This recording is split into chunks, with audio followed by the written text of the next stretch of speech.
They get a call to reschedule, and the clock starts all over again. It's shameful how we treat our veterans. Now, I'm the proud wife of a combat veteran who served in Afghanistan.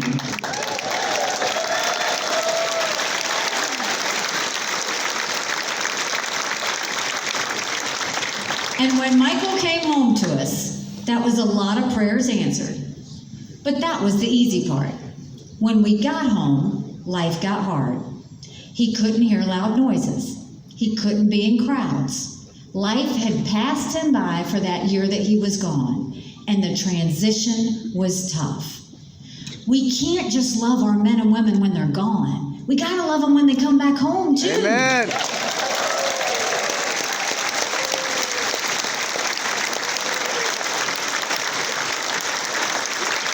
Let's do more than just a 2-week transition. Let's take care of them for the long haul. And that's why we need to do telehealth, so they can get the mental health care they need right when they need it. They should be able to go to the doctor or hospital of their choice. They've earned that right.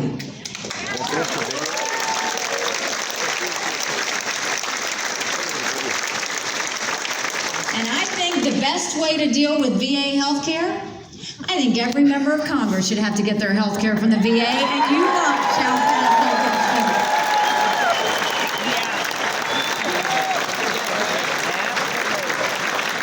It'll be the best health care you've ever seen, guaranteed.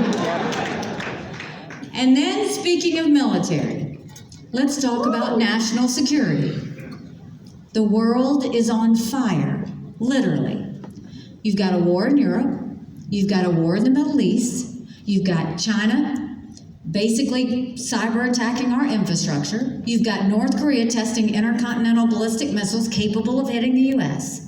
You've got Russia blinding satellites so we can't see what's coming in, and we can't see if they're going to do anything. Everything that we're seeing right now, none of that would have happened had we not had that debacle in Afghanistan. The idea that my husband and his military brothers and sisters who served there had to watch us leave Bagram Air Force Base in the middle of the night without telling our allies who stood shoulder to shoulder with us for decades because we asked them to be there.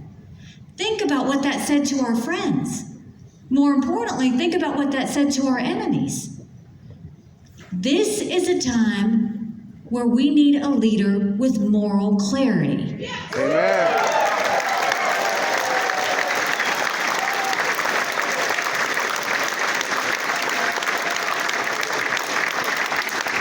We need a leader who knows the difference between right and wrong, and good and bad.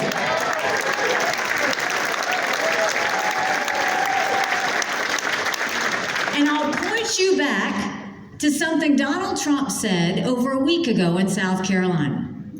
He said that he would encourage Putin to invade our allies. Whoa! Whoa!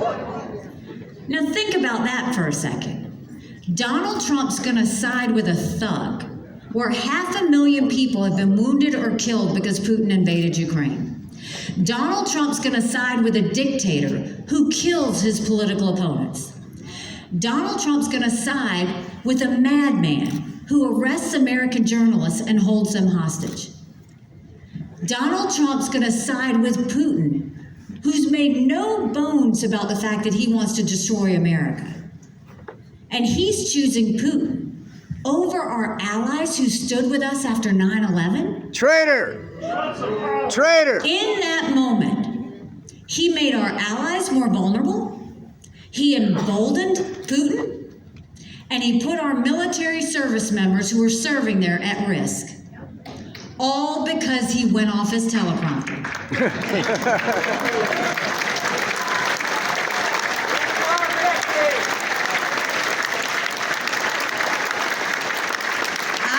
Watch Trump over and over get weak in the knees when it comes to Putin. And let me tell you this. Putin tells us exactly what he's going to do. Yep. That's what all dictators do. He has said once he takes Ukraine, Poland and the Baltics are next. Those are NATO countries that immediately puts America at war. This is about preventing war. That's what a leader does. You're always supposed to prevent war. And you see what he did, and now Putin's got soldiers that are now lining up to Poland and the Baltics. That's a problem, because he just pushed us further in instead of pulling us further out.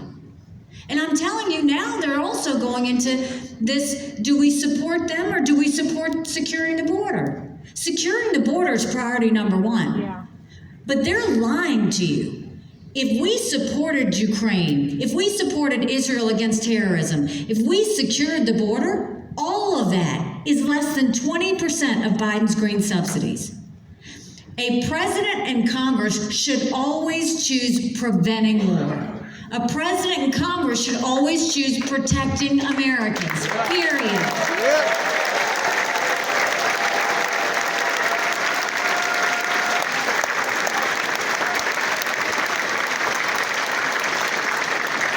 And if that wasn't enough, Donald Trump doubled down and mocked my husband's military service. Whoa!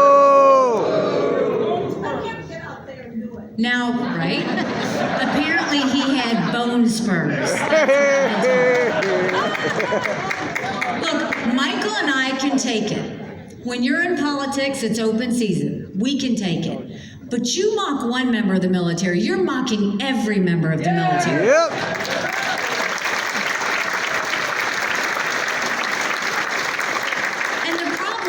He's never been around veterans. He's never known anyone who's lost their life serving in the military. He's never been near a uniform. He's never had to sleep on the ground. The closest he's ever come to harm is from a golf ball hitting him on the golf course. It's true.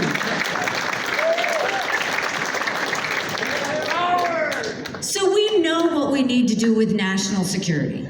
We know what we need to do with domestic policy. And we can have every good idea in the world. But if we don't win, none of it happens, right? And just like Kristen told you, who is a rock star, by the way, she is a fantastic leader for you in Minnesota.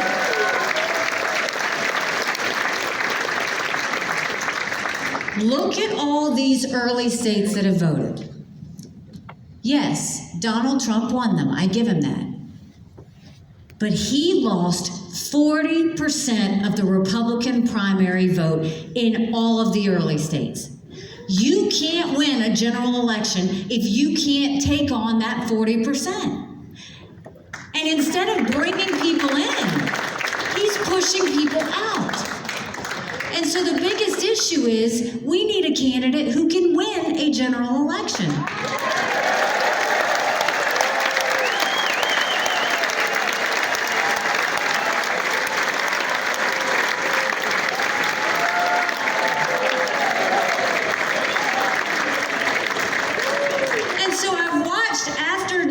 He pitched a fit when I got 43% out of New Hampshire because he told everybody I was going to lose by 35 points. But he gets on stage and has a temper tantrum and he's talking about revenge. And my dress, by the way. And then the next day, he goes on and says anybody who supports her is barred permanently from MAGA.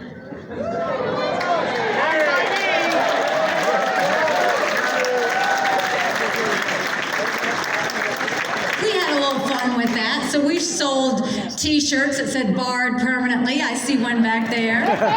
We sold over 25,000 t-shirts. It was amazing. But think about what that says. If you're a presidential candidate, you don't push people out of your club, you bring people in. Look, this is not personal for me. I voted for Donald Trump twice. I was proud to serve America in his administration. That's not what this is about. This is about the fact that chaos follows him in everything he does. And we can't have a country in disarray and a world on fire and go through 4 more years of chaos. We won't survive it.